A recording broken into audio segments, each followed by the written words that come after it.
Hi guys, welcome to sports till say. और एक बार फिर से मैं आपके सामने आ गया हूं।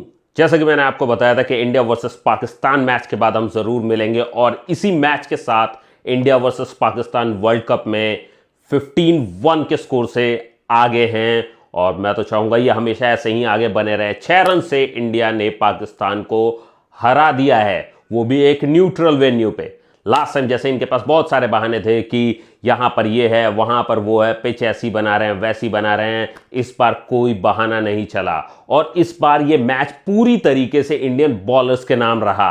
बैटिंग में इक्की दुक्की परफॉर्मेंस आई, जरूर उसके बारे में भी बात करेंगे। पहले तो मैच के बारे में बात कर लेते हैं, मैच का कैप देख लेते हैं कि आखिर मैच कैसे कैसे हुआ और क्या योगदान थे लोगों के। तो अगर इंडिया की तरफ से बात करें तो जो सबसे मुख्य योगदान था वो आया ऋषभ पंत की तरफ से। जी हां, हमारे पंत प्रतिनिधि, उन्होंने बनाए 31 बॉल में 42 रन, और जिसकी वजह से इंडिया 119 तक पहुंच पाई। 18 बॉल में 20 रन बनाए थे अक्षर पटेल ने भी।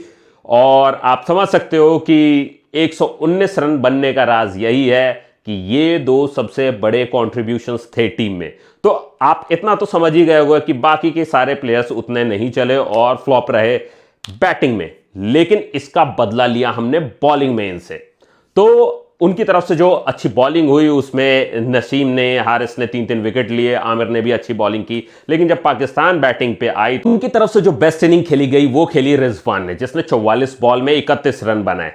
ये उनका बेस्ट था, उसके अलावा उनके टीम में कोई नहीं चला। और अपनी तरफ से अगर आप बॉलिंग की बात करो, जिसकी हम हमेशा तारीफ करते हैं, द लेजेंड, जो अभी के टाइम में बॉलिंग का किंग है वर्ल्ड में, बुमराह। जी हां, जसप्रीत बुमराह, क्या बॉलिंग की है कल। उसने 3 विकेट लिए हैं 14 रन दे करके, और सच में मजा आ गया इस बॉलिंग को देख करके। खुशी तो आपने बहुत कम देखा होगा कि जसप्रीत बुमराह सेलिब्रेट कर रहा है, लेकिन कल उसने किया है। और कल उसका सेलिब्रेट करना बनता था, क्योंकि जो माहौल बन गया था एक टाइम तक मैच देखते हुए कि 70-80 रन बड़े ही प्यार से बन गए थे, और कोई प्रॉब्लम नहीं थी, एकदम स्ट्रेट चले जा रहा था मैच। और मैच में कुछ भी ऐसा नहीं था, ऐसा लग रहा था कि पाकिस्तान ये मैच बड़ी ही आसानी से जीत जाएगी।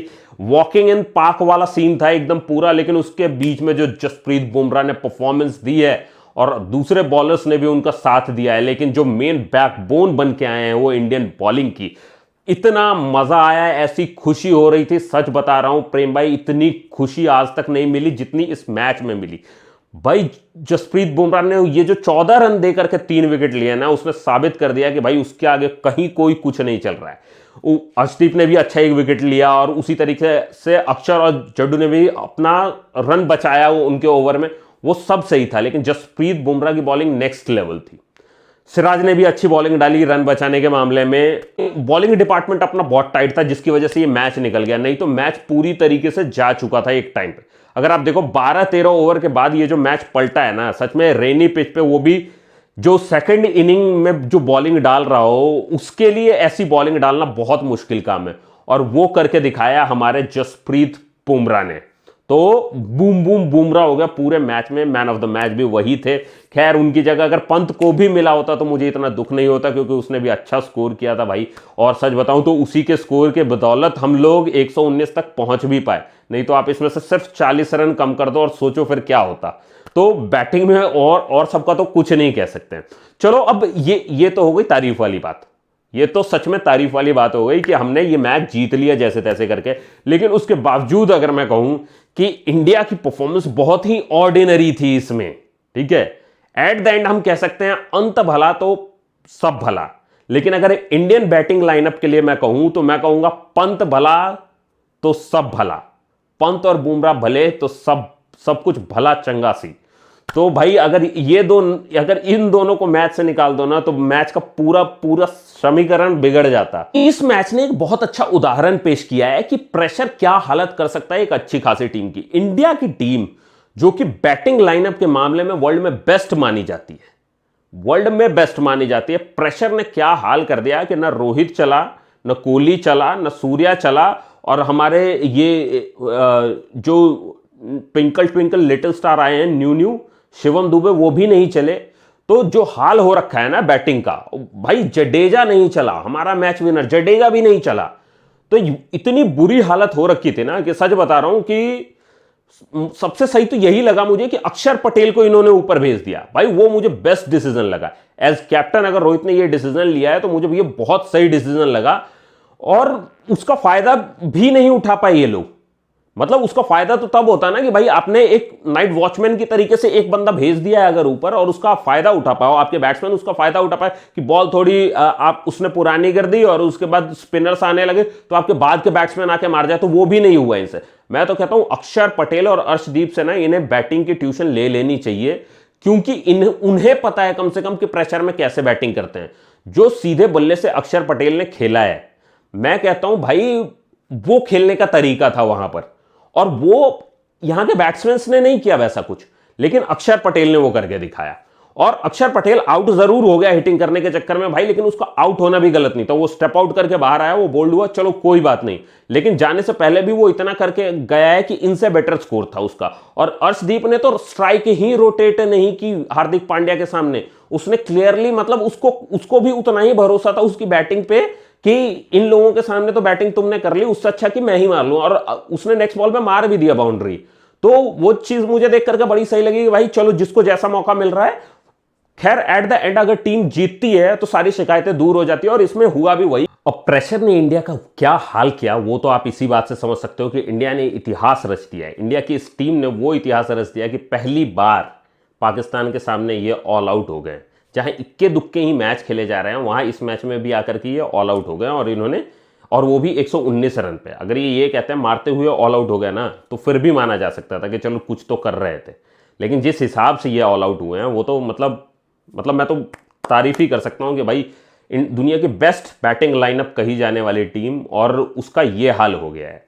तो बिल्कुल ये समझ के ही बाहर था मेरे। तो ऊपर से अगर मुझे पता है, देखो मुझे पता नहीं कि मेरी क्रिकेट की नॉलेज कितनी है, ठीक है, लेकिन मुझे इतना पता है कि जब बारिश होती है ना पिच पे, उसके बाद रुक के आती है बॉल, बेस्ट है कि आप बैकफुट पे खेलो। देखो विराट कोहली से मुझे कोई उम्मीद नहीं थी, क्योंकि भाई, और वैसे भी विराट कोहली क्यों तुम्हारी उम्मीदों का बोझ इतना ढोता रहे, हर मैच में वही थोड़ी ही चलेगा। पाकिस्तान के खिलाफ हर बार तुम यही सोच के रखो कि खाली विराट कोहली ही खेलेगा।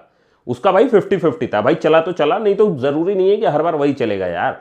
बाकी की टीम कर क्या रही थी, बाकी की टीम में कौन ही खेला ठीक से। भाई जहां फ्लिक मारनी थी वहां रोहित शर्मा ने सिर्फ खाली उठा दिया, सेम किया हार्दिक पांड्या ने। सूर्या से तो खैर, मैं सूर्या का तो सच बता रहा हूं, मुझे उस पर एक रिलायबल बैट्समैन लगता नहीं है मुझे। वो वर्दी एडिशन है वो टीम में, T20 में अच्छा है कि भाई कई बार वो तेज रन मार जाता है, लेकिन मुझे उस पर भरोसा नहीं रहता है कि हाँ वो करेगा। भाई पहले वो ऐसा होता था कि एक आध बैट्समैन आप ऐसा ले लो ना जिसपे चलो आपको उसके टिकने का भरोसा ना हो, लेकिन वो मार सकता हो, जब चले तो वो धुआंधार रन मारे, तो वो चीज समझ में आती थी। अभी के टाइम में हो गया कि तुम 10 बैट्समैन ऐसे लेके खेलते हो कि वो सब चलेंगे ही नहीं। उनका ये है कि जिस दिन चलेंगे सब एक साथ चलेंगे, नहीं तो कोई नहीं चलेगा। तो वही वाला हल कर रखा है इन लोगों ने अभी। तो भाई ऐसे केस में तो इंडिया की बैटिंग लाइनअप को बेस्ट कहा ही नहीं जा सकता। ये तो वो बैटिंग लाइनअप हुई कि जैसे ही इंडिया पे प्रेशर आया तो ये लोटा लेके सीधे जंगल चल देते हैं कि भाई अब इंडिया पे प्रेशर आ गया है तो अब चलो लोटा लेके जंगल चलते हैं, हमें तो प्रेशर हैंडल करना ही नहीं आता है। भाई प्रेशर हैंडल करना अगर सीखना है तो वो सीखो युवराज सिंह से, वो आपको सिखा सकता है विराट कोहली। तो अब इस तरीके के मुझे नहीं लगता है, मेरे ख्याल में रोहित और विराट जो है ना आखिरी नस्ल है जो इस कैलिबर के साथ खेल सकते हैं, नहीं तो उसके अलावा कोई है नहीं। हालांकि आज के मैच में जो है, मतलब रोहित भी उस तरीके से नहीं खेला है, उसको तो पता नहीं क्या ही सदमा लग गया, तो मुझे तो समझ में नहीं आ रहा है उसको। बहुत बहुत ऑर्डिनरी परफॉर्मेंस थी इन लोगों की। और एक चीज समझ में नहीं आ रही है कि शिवम दुबे क्या कर रहा है टीम में, टीम क्यों उसका बोझ उठा रही है।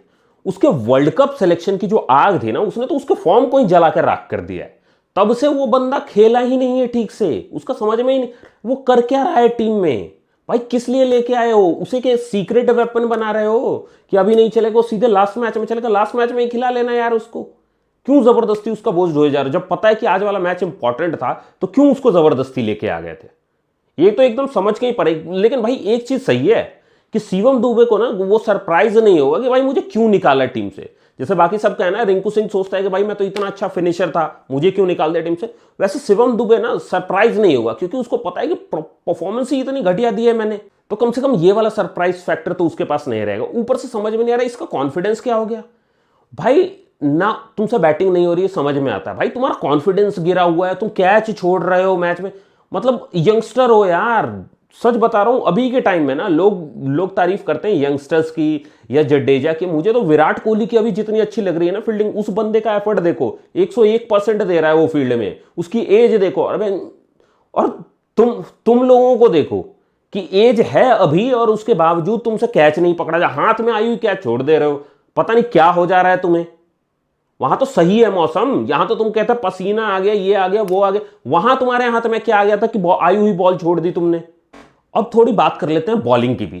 भाई बॉलिंग डिपार्टमेंट में सारा का सारा बोझ बुमराह ही से उठाएगा। जब सबको पता है, आज से नहीं शुरू से पता है, इंडिया आयरलैंड वाला मैच देख लो, यूएसए पाकिस्तान वाला मैच देख लो, या कमेंटेटर की बात सुन लो, भाई सबको पता है कि अगर तुम्हें गुड लेंथ डालनी है, शॉर्ट ऑफ द लेंथ डालनी है, वहीं से तुम्हें मिल रही है विकेट। उसके बावजूद भी लंबी बॉल डाले जा रही है। सिराज भी, अर्शदीप भी, मतलब सिराज ने अच्छी बॉलिंग डाली है, रन बचाए हैं, लेकिन अगर वो लंबी बॉलें डालने वाली हरकत नहीं करता तो शायद और पहले हम इन्हें आउट कर पाते। उसने तो मतलब विकेट लेने, मैं समझ रहा हूं कि विकेट लेने के लिए तुम आगे डालते हो बॉल कि फंसेगा फंसेगा, कहां फंस रहा है भाई? तुम्हारी बॉल में नहीं है, तुम्हारी बॉलिंग में वो धार। और जब तुम्हारी बॉलिंग में ही वो धार नहीं है तो तुम क्या सोच करके लंबी बॉलें डाले जा रहे हो? भाई सुन लो, किसी की तो सुन लो कि टीम में कोई भी नहीं, किसी का भी एक्सपीरियंस मैटर नहीं करता। अब एक तो तुम्हारे पास कोई लाइन नहीं होती है, लेग साइड में डाल दो, ऑफ साइड में वाइड डाल दो, मतलब पूरी तरीके से, और जहां नहीं जरूरत है वहां नो बॉल डाल दो। तुमसे लाइन लेंथ नहीं संभल रही, पूरी जिंदगी तुमने बॉलिंग डाली है। एकदम समझ के मतलब पूरी टीम का बोझ ना एक तरीके से बुमराह ने उठाया है। ऋषभ पंत को अगर इतने जीवन दान नहीं मिले होते तो शायद उनके भी 40 रन नहीं बनते, लेकिन कम से कम वो लड़का खतरों का खिलाड़ी बनकर के कम से कम उसने 40 रन जोड़ तो दिए, टीम को वहां तक पहुंचा दिया। अगर ये दोनों हटा दो ना तो आज का मैच तो गया था। और सच में इतनी बेइज्जती होती ना, मुझे तो लग रहा है अब वो बहुत चल रहा है ना कि switch on switch off switch on. अबे इस समय नहीं होता स्विच ऑन स्विच ऑफ, इस समय दिमाग चलना बंद हो जाता है। वो स्विच ऑन स्विच ऑफ अब करो ना जहां तुम्हें खेलना होता है। पाकिस्तान जैसी टीम जिसको यूएसए नई टीम हरा के जा रही है, उसके सामने तुम्हारी ये परफॉर्मेंस थी। देखो भाई, अगर सच बताऊं ना तो मुझे तुम लोगों से इतनी उम्मीद नहीं है, वर्ल्ड कप झेलने वाली उम्मीद है ना तुम लोगों से नहीं है। तो भाई जो सच है वो आपके सामने है। ये जो स्विच ऑन वाला मोड होता है ना भाई, ये जो स्विच ऑन करते रहते हो ना तुम लोग, प्लीज़ अपना परफॉर्मेंस का मोड स्विच ऑन कर लो। हम तो यही चाहते हैं कि तुम वर्ल्ड कप जीतो, और मुझे पता है तुम लोग भी यही चाहते हो। लेकिन भाई अगर ये चाहते हो तो अपने सेंसेस में क्यों नहीं रहते हो वहाँ पर? क्यों ऐसा होता है हर बार कि हर बार बोलना पड़ता है भाई? मतलब जिस तरीके के या जितने पुराने क्रिकेटर्स हैं ना अब टीम में, उन्हें बताने की ज़रूरत पड़े मुझे तो नहीं लगता। ये मुझे तो ये खुद बोल के ना दुख होता है कि भाई इतने बड़े क्रिकेटर्स को हम क्या समझाएंगे, हमारे पास नहीं है भाई उतना समझाने के लिए तुम्हें, लेकिन तुम तो खेल लो उस तरीके से। तो भाई मेरी तो यही रिक्वेस्ट है, और साथ के साथ भाई व्यूअर्स मेरी रिक्वेस्ट है कि प्लीज़ चैनल को सब्सक्राइब कर लो, अगर लाइक करो इस वीडियो को अगर आपको लगता है कि मेरी बात में थोड़ा सा भी दम था। आप साथ में शेयर करो इस वीडियो को अगर आपको लगता है कि इससे भला हो सकता है टीम का, या आपको लगता है कि ये सीरियस कंसर्न है। भाई ठीक है, आप बहुत तरह के पिचों पे खेले हो यार, अगर आप लोगों को ही समझ में नहीं आ रहा है कि कैसे खेलना है तो हम क्यों क्लेम करें कि वर्ल्ड कप में हम कहीं चांस भी रखते हैं? क्यों क्लेम करें? ठीक है, अगर आपको कुछ समझ में ही नहीं आ रहा है तो क्या कर सकते हैं भाई? आप हमारे बेस्ट हो, आप बेस्ट, हमने अपनी बेस्ट 15 भेज दी है। अगर उनके ही समझ में नहीं आ रहा है कि भाई वर्ल्ड कप में करना क्या है तो हम क्या ही कहें? ठीक है, अभी भी देर नहीं हुई है। देखो एक टाइम था 2003 और 7 के टाइम पे ना, वो टाइम था कि भाई पब्लिक पागल हो जाती थी क्रिकेट को लेकर के। अब तो पता नहीं पब्लिक में वो जोश है या नहीं है, लेकिन आपको पता है कि अगर नहीं खेलते हैं ना ठीक से तो वो भी एक टाइम था, लोगों ने वो भी झेला है। आप तो बहुत लकी हो कि आपको वो सब नहीं झेलना पड़ रहा है, लेकिन इसका मतलब ये तो नहीं होना चाहिए कि यार आप उस तरीके से खेलो ही नहीं, सीरियस ही ना लो गेम को। स्विच ऑन स्विच ऑफ सिर्फ इसलिए नहीं होता कि आप पब्लिक की बात ना सुनो, भाई परफॉर्मेंस का भी तो एक स्विच रखो ना। तो गाइस अगर आपको पसंद आया हो ये रिव्यू तो आप प्लीज़ लाइक करें इस वीडियो को, सब्सक्राइब करें मेरे चैनल को, और बेल आइकन ज़रूर दबा दें। और मिलते हैं फिर इंडिया वर्सेस आयरलैंड 12 तारीख को मैच के बाद, देखते हैं क्या होता है। हो सकता है मैं कुछ देर के लिए लाइव आऊँ, तो देखते हैं। अगर कोई जुड़ना चाहेगा तो प्लीज़, अगर आप जुड़ना चाहेंगे तो प्लीज़ कमेंट करें। फिर लाइव में बात करेंगे। हालांकि मुझे लगता नहीं है कि लाइव के हिसाब से मैं तैयार हूँ या आप लोग तैयार होंगे, क्योंकि लाइव में रिएक्शन बड़े रिएक्टिव टाइप के होते हैं, तो वो शायद देख के आपको मज़ा भी आ सकता है, बुरा भी लग सकता है कि भाई कोई किसी प्लेयर का फ़ैन है। और मेरा क्या है कि मैं किसी का फ़ैन नहीं हूँ, मैं सिर्फ क्रिकेट का फ़ैन हूँ या इंडिया का फ़ैन हूँ। तो मुझे तो बस उसी तरीके से मैच देखना आता है, मुझसे ये नहीं होता है कि एक प्लेयर के चारों तरफ घूमते रहो। तो आपको जैसा भी ठीक लगता है आप कमेंट कर सकते हो, और फिर मिलते हैं मैच के बाद। Bye bye.